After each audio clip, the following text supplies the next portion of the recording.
Hey everyone, welcome back to my channel. Today I wanted to talk about the new movie, Heretic. If you end up enjoying this video, please consider liking and subscribing. That way I don't get stuck in a 2-hour-long conversation with someone about philosophy and apologetics. That's a little thing that we like to call foreshadowing. The synopsis is as follows. 2 young missionaries become ensnared in a deadly game of cat and mouse when they knock on the door of the diabolical Mr. Reed. Trapped in his home, they must turn to their faith if they want to make it out alive. Instead of talking about the 6 things that make a movie great, I'm just going to share my spoiler-free thoughts on the film. So Sister Barnes and Sister Paxton are out doing their walks as Mormon missionaries when one of the houses they come across has Mr. Reed in it. They start trying to witness to him, but very quickly find out that he has more sinister plans for them. Unfortunately, Mr. Reed also had some pretty sinister plans for the audience because this movie is not at all what I thought it was going to be. I was really hoping that this movie was going to be something about Mr. Reed capturing them and then making them go through all these different kind of escape room type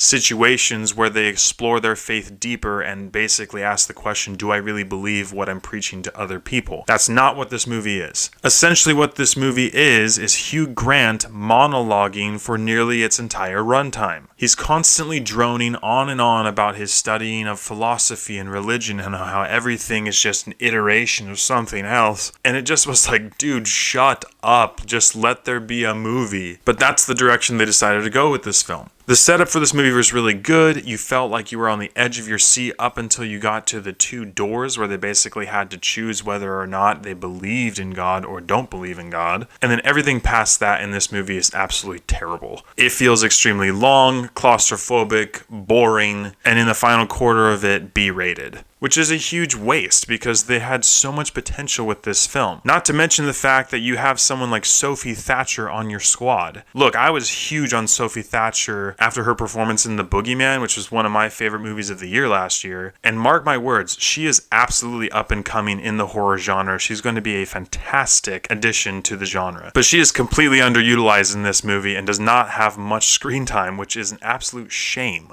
Hugh Grant and Chloe East get most of the runtime, with Hugh Grant obviously absorbing most of the script in his freaking monologues that last for 50 years. I was really bummed because I think that if this movie would have been what I thought it was going to be, in each different room that you would have experienced, there would have been a trial that would have tested their faith and you would have had some insane character development. And by the end of the movie, who knows what could have happened. But instead, this movie completely shallowed itself out. The character development just straight up stopped and fell flat on its face. And the ending of the movie solidified its status in B-rated territory. The payoff at the end is nowhere near worth it. It's so stupid. This movie was well-produced garbage, which is pretty much a summation of how I feel about most A24 films. So to wrap it all up, here are some of the movie's stats. It's rated R, it's just under 2 hours long. There's a couple scenes of sexual dialogue, a mild bit of profanity, a couple moments of graphic violence, and a handful of disturbing moments throughout. But the most disturbing part of this movie, for sure, was having to sit through almost 2 hours of Hugh Grant monologuing. It's no wonder to me that he was such a huge fan of this film.